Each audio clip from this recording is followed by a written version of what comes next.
Alors vous nous avez dit que les gens, enfin certains en tout cas, se plaignent de dents tachées ou jaunes. Qu'est-ce qui provoque principalement l'apparition de taches sur les dents? C'est vraiment via notre alimentation, ce qu'on se met dans la bouche quand même, hein, c'est ça?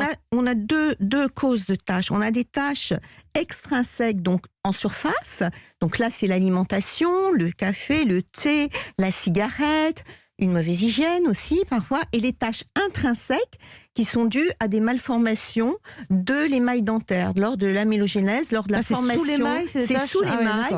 Il y a des défauts au niveau de la structure de l'émail, tant au niveau qualitatif que quantitatif, et ça se fait in utero pendant la grossesse de la mère, puisque la formation des germes définitifs commence à partir du 6e mois de la grossesse de la mère.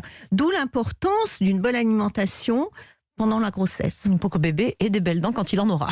Voilà. Parfois sur Internet, on peut voir des choses assez particulières, notamment que le citron permettrait d'aider à blanchir les dents. Je crois que c'est pas une très bonne idée. Non. Le citron est acide.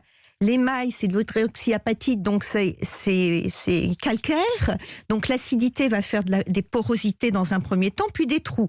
Donc vraiment, le citron, sucer un citron, c'est iatrogène pour les dents, c'est dangereux.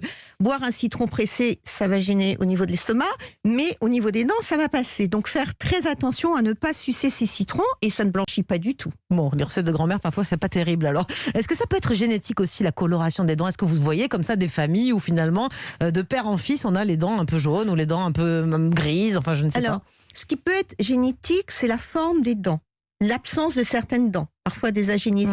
La coloration, ça viendrait au niveau de la qualité et l'épaisseur de l'émail. Oui, ça peut. Ça peut, d'accord. On peut aussi se brosser les dents correctement 2 à 3 fois par jour, avoir une hygiène de vie, je ne vais pas dire irréprochable, mais correcte, et n'avoir les dents pas très blanches en fait. Est-ce que malgré tout, c'est pas un synonyme de beau sourire que de se bien laver les dents, de bien se laver les dents? Alors, bien se laver les dents va entraîner qu'il n'y a pas de plaque dentaire. Donc, pas de plaque dentaire, ça veut dire limiter la formation du tartre. C'est déjà bien, c'est important. C'est déjà bien. Et s'il y a de la plaque dentaire, ça abîme les gencives. Donc les gencives vont être inflammatoires, turgescentes, vont grossir. Donc au niveau de la jonction dent-gencive, on va avoir une forme un peu boursouflée. Ça, déjà, ça modifie le sourire et c'est pas joli.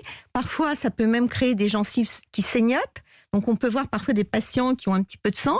Et si sur les dents, on a sur la surface de la dent ce qu'on appelle la plaque dentaire, ça fait une espèce de magma, un petit peu blanchâtre, jaune. Bon, ça, c'est vraiment quand on se les lave mal, c'est pas très appétissant.